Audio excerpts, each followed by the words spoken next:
हरिओम तत्सत। प्रिय मित्रों, आइए इस चलचित्र में हम उच्चतम गणित एवं उच्चतम गणित के सबसे जटिलतम विषय रियल एनालिसिस वास्तविक विश्लेषण के रहस्य को जानने का प्रयत्न करें। यह चलचित्र उन लोगों के लिए अत्यंत महत्वपूर्ण होगा जो CSIR NET, IISc GATE, UPSC civil service examination, mathematics optional के प्रतिस्पर्धी रहे होंगे अथवा हैं। इस चलचित्र में हम बताएंगे कि उच्चतम गणित का रहस्य क्या है और उच्चतम गणित में रियल एनालिसिस का रहस्य क्या है। हम सभी जानते हैं आज के इस वैज्ञानिक युग में, चाहे वो किसी भी प्रकार की इंजीनियरिंग हो, मैनेजमेंट हो, वार हो, इंडस्ट्री हो, बिजनेस हो, यत्र तत्र सर्वत्र सबसे महत्वपूर्ण विषय होता है गणित। और गणित के भीतर का जो सबसे जटिलतम विषय होता है वो होता है रियल एनालिसिस। उच्चतम गणित सभी को डरावना लगता है और उसमें भी उसका मूल कारण होता है रियल एनालिसिस। हम सभी जानते हैं नेट में रियल एनालिसिस से सर्वाधिक अंक आते हैं। यह अपने अपने गणना करने का दृष्टिकोण है। अगर एक दृष्टि से देखा जाए तो रियल एनालिसिस में से कम 55 अंक ज़रूर आते हैं, 55 से 56 अंक तक आ जाते हैं। और यदि इसमें मैट्रिक स्पेस और टोपोलॉजी के क्वेश्चंस जोड़ दें तो ये करीब 80 अंक तक पहुंच जाता है। दोस्तों, मैट्रिक स्पेस में भी रियल एनालिसिस छुपा होता है, टोपोलॉजी में भी रियल एनालिसिस छुपा होता है। CSIR नेट के जो क्वेश्चंस होते हैं अथवा गेट के जो क्वेश्चंस होते हैं जिसका संबंध रियल एनालिसिस होता है वह अत्यंत जटिलतम होते हैं। इसका मूल कारण ये है, रियल एनालिसिस का रहस्य ये है कि उसमें बहुत सारे विषय अंतर्निहित रहते हैं। ठीक है, इसलिए सभी प्राणी रियल एनालिसिस को ललचाई हुई नज़र से देखते हैं कि इसमें इतने ज़्यादा मार्क्स के क्वेश्चंस आते हैं और डायरेक्ट उस पर टूट पड़ते हैं, परंतु वो असफल हो जाते हैं। उनकी असफलता का रहस्य ये है कि वो रियल एनालिसिस का रहस्य नहीं जानते हैं। दोस्तों, उच्चतम गणित का जो रहस्य है वो है ऑर्डर ऑफ टॉपिक्स और ऑर्डर ऑफ ब्रांचेस। ठीक है, उच्चतम गणित में सफलता प्राप्त करनी है तो हमें सबसे पहले ये पता लगाना होगा कि हम जहाँ पर हैं, जिस स्थिति में हैं, उसके हिसाब से कौन सा ब्रांच हमें सबसे पहले पढ़ना है और कौन सी टॉपिक्स हमें सबसे पहले पढ़नी है, कौन सारे जो टॉपिक्स हैं उनका क्रम क्या है। और दोस्तों, ये स्वयं सापेक्षिक होता है, मतलब हमारे लिए जो सत्य है वो सबके लिए सत्य नहीं होगा।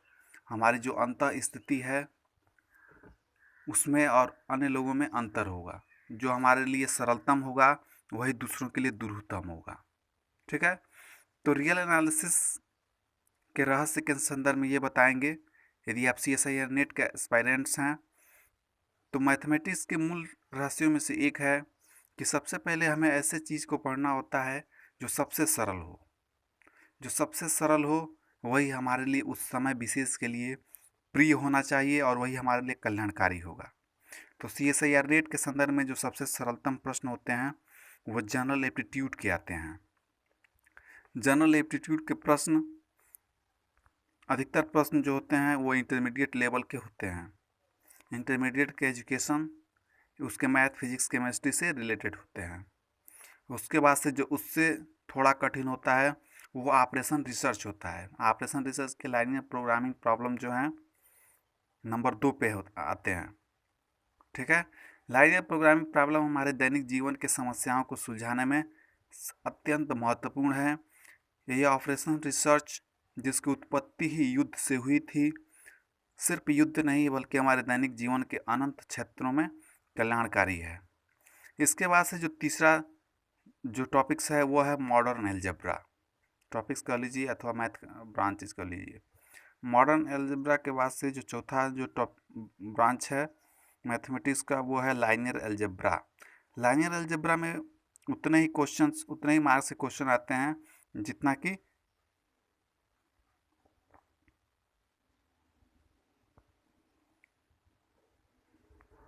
रियल एनालिसिस के, क्योंकि इसका भी क्षेत्र बहुत व्यापक है। लाइनियर अलजेब्रा के बाद कॉम्प्लेक्स एनालिसिस आता है। कॉम्प्लेक्स एनालिसिस के बाद से डिफरेंशियल इक्वेशन है। और इन सारे जब 6 टॉपिक्स को हम जब तैयार कर लेंगे तब हम इस योग्य हो जाएंगे कि रियल एनालिसिस के क्वेश्चंस को अच्छी तरह से सॉल्व कर सकें।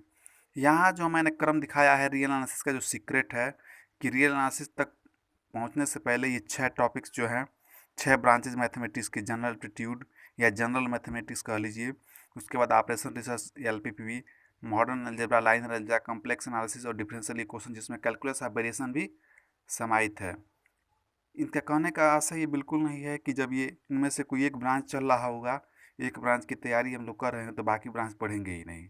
हमारे कहने का उद्देश्य ये है जब इनमें से किसी भी एक ब्रांच को हम सॉल्व करने की कोशिश कर रहे होंगे तो सारे ब्रांच लगभग शून्य हो जाएंगे। पढ़ेंगे सब कुछ, लेकिन हमारा सेंटर कोई एक विशेष ब्रांच ही होगा मैथमेटिक्स का। जैसे लाइनियर अलजेब्रा तैयार कर रहे हैं तो लाइनियर अलजेब्रा के संदर्भ में ये सेंटर में होगा, और लाइनियर अलजेब्रा भी उतना ही मार्क्स दिलवाता है जितना कि रियल एनालिसिस। लेकिन रियल एनालिसिस सॉल्व करने के पश्चात हमारे भीतर एक विशेष ऊर्जा, विशेष उत्साह उत्पन्न होता है कि हम सब कुछ सॉल्व करने के लिए समर्थ हैं। दोस्तों, ये जो मैथमेटिक्स के 7 ब्रांचेज हैं जिसका संदर्भ CSIR नेट है, ये टोटल 246 अंक के क्वेश्चंस मिनिमम प्रदान करते हैं। इन 7 ब्रांचेज से 246 अंक के क्वेश्चंस आएंगे ही आएंगे, ये मिनिमम मार्क्स हैं। तो दोस्तों, हमको केवल 200 अंक के क्वेश्चन अधिकतम करने होते हैं, ठीक है। और हमें पूर्ण विश्वास है कि यदि इन सारे 7 ब्रांचेस से केवल आधा